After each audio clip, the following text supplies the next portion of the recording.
Now, I expected, having given this talk, to be pilloried by the audience, even though everyone here, of course, at Name Not Numbers is very, very polite. I was dealing with some quite contentious subjects and saying things that I thought were uncomfortable home truths. But maybe it's because this is such an intimate atmosphere here at Names Not Numbers, and maybe it's because everybody's off the record. But I must say I found a lot of agreement around the room. Some people literally were nodding from the waist when they were listening to what I had to say.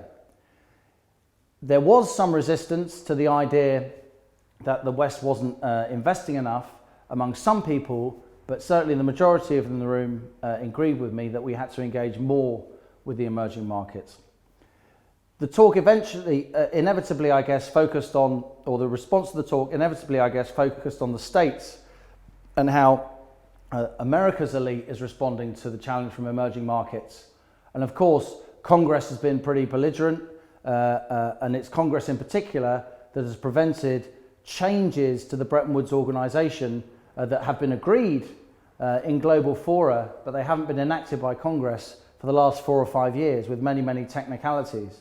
The point I made, though, is that beyond the political classes, America is actually trading quite a lot with the rest of the world, and it's Britain that isn't trading nearly enough, certainly compared to our European partners. So all of Britain's trade added up that goes to emerging markets is less than 10% of our total trade, which is ridiculous given that they're such a big proportion of the global economy today and will be such a bigger proportion of the global economy in years to come. And yet around 30% of Germany's trade is with the emerging markets. So while we may want to portray the German economy as less dynamic than ours and less outward looking, actually Germany is much more future-proofed than we are here in the UK when it comes to dealing with the emerging markets.